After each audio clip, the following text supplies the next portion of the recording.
ललित एक बड़ी बेकरी में काम किया करता था। वो केक और बिस्किट्स बनाया करता था। जनाब, चॉकलेट केक्स तैयार हैं। अब बटरस्कॉच पेस्ट्रीज तैयार करूं? अरे नहीं, आजकल बटरस्कॉच पेस्ट्रीज की डिमांड कम हो गई है। अब से हम एक दिन छोड़कर एक दिन बटरस्कॉच पेस्ट्रीज बनाएंगे। ओके, बेहतर जनाब। एक काम करो, तुम अब चॉकलेट केक्स बना लो। ठीक है जनाब। धीरे धीरे बेकरी का काम कम होने लगा था और कुछ गिने चुने ही प्रोडक्ट ललित बनाया करता था। वक्त के साथ बेकरी का मुनाफा कम हो गया और अब बेकरी के मालिक ने बेकरी को बंद करने का फैसला ले लिया। ललित, तुम तो जानते ही हो कारोबार ठंडा है, मुनाफा निकल ही नहीं रहा।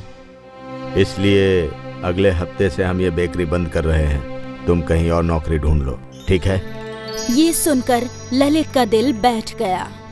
कितनी मुश्किल से उसे इस बेकरी में नौकरी मिली थी और अब बेकरी ही बंद हो रही थी। उस दिन ललित मायूस घर लौटा। क्या बात है, इतने परेशान क्यों हो? हाँ, कुछ नहीं यार, कितनी मुश्किल से ये नौकरी मिली थी, अब ये भी जा रही है। पर क्यों? अरे बेकरी का कारोबार कम हो गया है, इसीलिए मालिक बेकरी बंद कर रहे हैं। ये हफ्ता आखिरी है यार। हे ऊपर वाले, अब क्या होगा? और क्या होगा, फिर से काम की तलाश में यहाँ वहाँ भटकना होगा। उम्मीद है आपको जल्दी कारोबार मिल जाए, क्योंकि कुछ रोज में बच्चों की स्कूल शुरू होने वाली है, फिर उनकी फीस वगैरह। हाँ, मुझे याद है। ललित और दर्शना दोनों परेशान थे। अगले रोज ललित नौकरी की तलाश में एक दूसरी बेकरी में गया। जनाब, क्या आपके यहाँ कोई वैकेंसी है? मुझे केक बिस्किट बनाने का 10 सालों का तजुर्बा है। अरे भाई, हमारे यहाँ कोई नौकरी नहीं है। ठीक है जनाब। ललित उदास होकर वहाँ से चला गया। वो अपने काम पर गया और भारी मन से काम करने लगा। आज उसकी नौकरी का आखिरी दिन था। कल से वो बेकरी बंद होने वाली थी।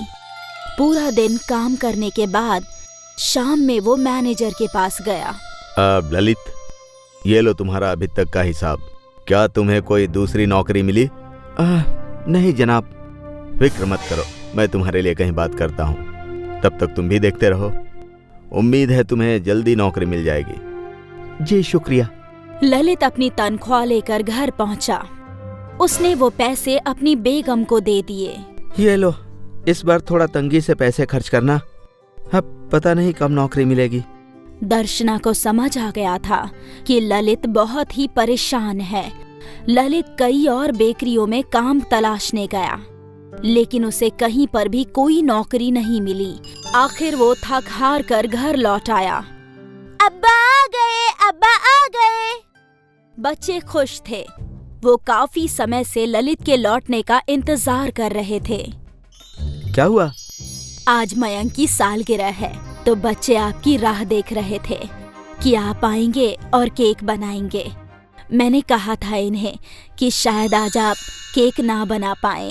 अरे मेरे बेटे का बर्थडे है, तो मैं केक क्यों नहीं बना पाऊंगा? केक बनाने के लिए भी तो पैसे चाहिए ना।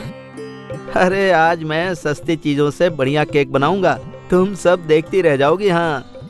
ललित ने कुछ मवाद इकट्ठे किए और केक बनाना शुरू कर दिया। बच्चे गौर से उसे देख रहे थे।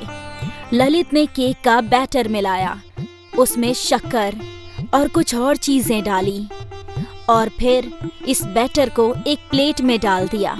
अब्बा, हम केक कैसे बनाएंगे?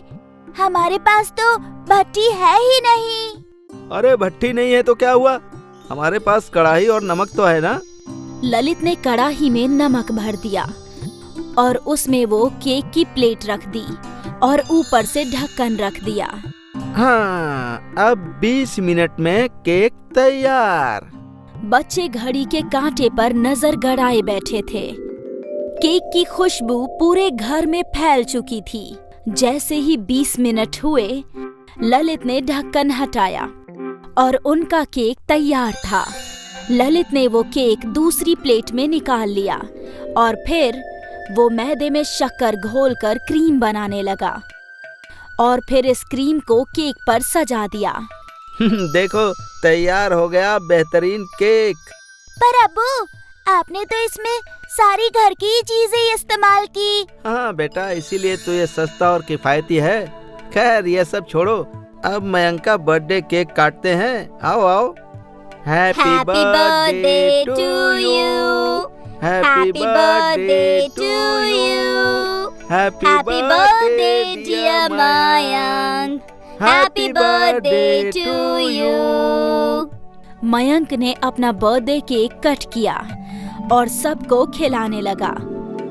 वाह, ये केक तो लाजवाब है।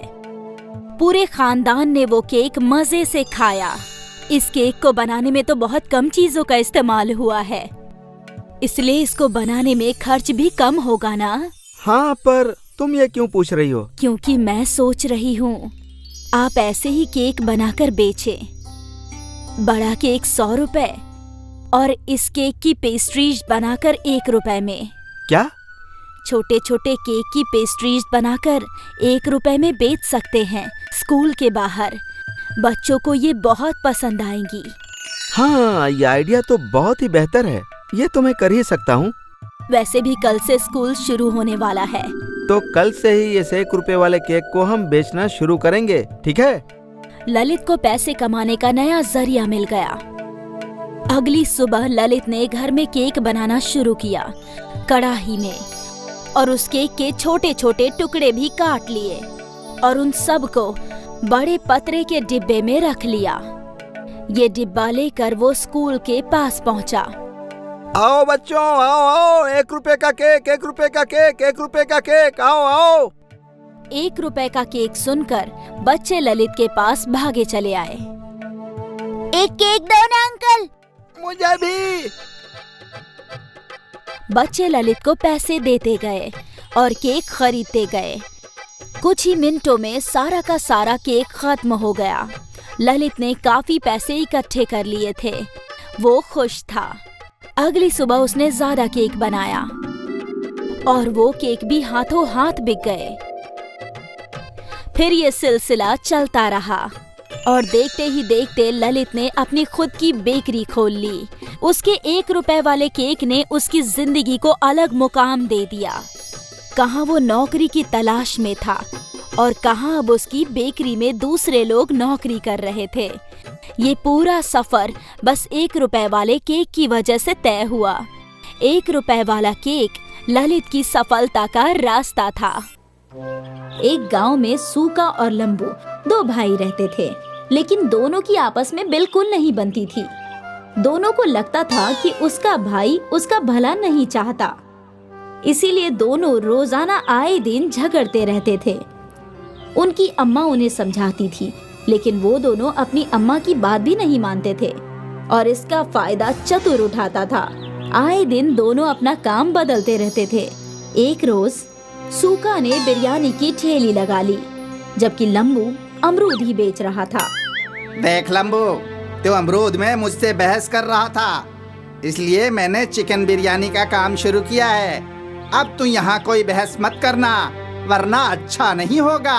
देख भाई, अगर तू प्यार से कहता तो इस बार मैं तेरी बात मान भी जाता, लेकिन तूने मुझे पीटने की धमकी दी है। अब मैं कल से चिकन बिरयानी ही बेचूंगा, लेकिन इस बार मैं तेरा काम बंद करा कर रहूंगा। ठीक है, देखते हैं कि कौन जीतता है। दोनों बहस कर ही रहे थे कि तभी वहाँ चतुर आ गया। क्या हुआ भाई, कैसे लड़ रहे हो सुबह सुबह? और चुका, तू आज बिरयानी ले आया, वो भी चिकन। अरे वाह, ला 1 प्लेट दे, खाकर बताऊं कि कैसी बनी है। चतुर भाईजान, ये ठेला आपका है, जितना खाना है आराम से खाओ। चतुर ने बिना पैसों के ही खूब बिरयानी खाई। वो सूका की बिरयानी की तारीफ करने लगा। ये बात लंबू को पसंद नहीं आई। सुका, तूने बिरयानी तो गजब बनाई है, खाकर मजा आ गया। अब ये ग्राहकों को भी खूब पसंद आएगी। अरे भाईजान, तुम कल मेरे हाथ की बिरयानी खाना, उंगलियां चाटते रह जाओगे। ठीक है, कल की कल देखी जाएगी। अभी तो तुम अमरूद ही खिला दो, तुम्हारे अमरूद भी कम अच्छे नहीं हैं। लंबू थोड़ी सी तारीफ से खुश हो गया और चतुर को मुफ्त के अमरूद मिल गए। सूका ने दिन भर बिरयानी 50 रुपए में बेची और उसकी अच्छी कमाई हुई। ये बात उसकी आंखों में खटक रही थी। शाम को दोनों भाई अपने घर की जानिब चले। अगले रोज लंबू सूका से पहले ही अपनी कार्ट लेकर पहुंच गया और उसने उस बोर्ड पर लगा दिया चिकन बिरयानी 40 रुपए प्लेट। कुछ ही देर में वहाँ सूखा भी आ गया। पागल, इतने कम में बिरयानी बेच रहा है। आज बताऊंगा तुझे कि तू कैसे अपनी बिरयानी बेच पाएगा। दोनों भाइयों के रेट में अंतर देखकर लोग लंबू के पास ही जा रहे थे और सस्ते होने की वजह से बिरयानी का लुत्फ उठा रहे थे। ये देखकर सूका को भी बिरयानी सस्ती करने का आइडिया आया और उसने 50 की जगह 40 लिख दिया। अब दोनों में बराबर की टक्कर हुई और शाम को बिरयानी बेचकर दोनों घर पहुँचे। मैंने सुना है कि तुम दोनों आज भी अपना नुकसान करके आए हो।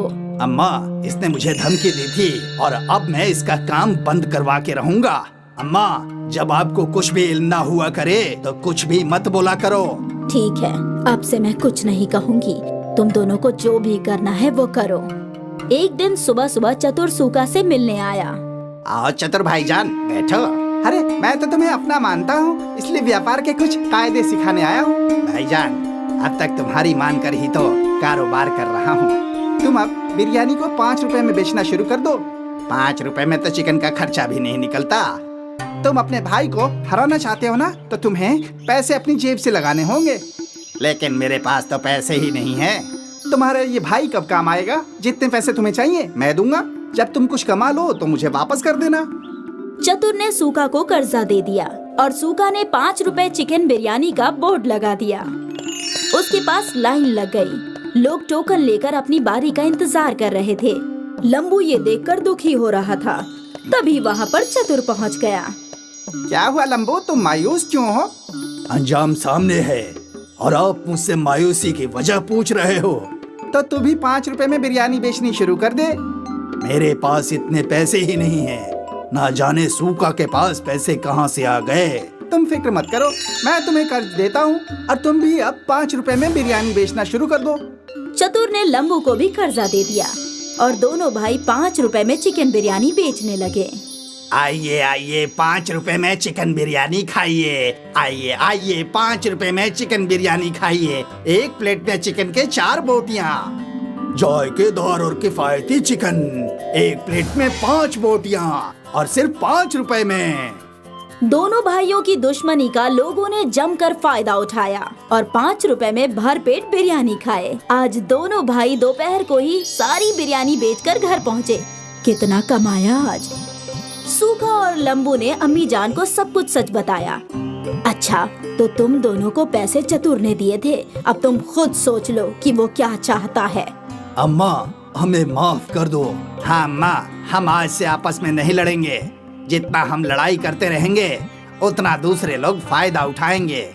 हाँ अम्मा, हमें ये आज समझ में आ गया है। अब हम मिलकर काम करेंगे और चतुर को सबक सिखाएंगे। दोनों भाइयों ने एक ही कार्ट पर बिरयानी लगाई और बोर्ड लगाया लंबू सूका बिरयानी वाला। अगले रोज वो दोनों पहुंच गए। जब चतुर ने अगले रोज जाकर देखा तो उसके होश फाख्ता हो गए और उसने इत्तिहाद को देखकर वहाँ से दूर भाग जाना ही बेहतर समझा। दोस्तों, इससे हमें सबक मिलती है कि हमें आपस में इत्तिहाद बनाकर रखनी चाहिए, वरना कोई और इसका फायदा उठा जाएगा। और साथ ही चापलूसों से होशियार रहना चाहिए, वरना जल्द ही डूब जाओगे।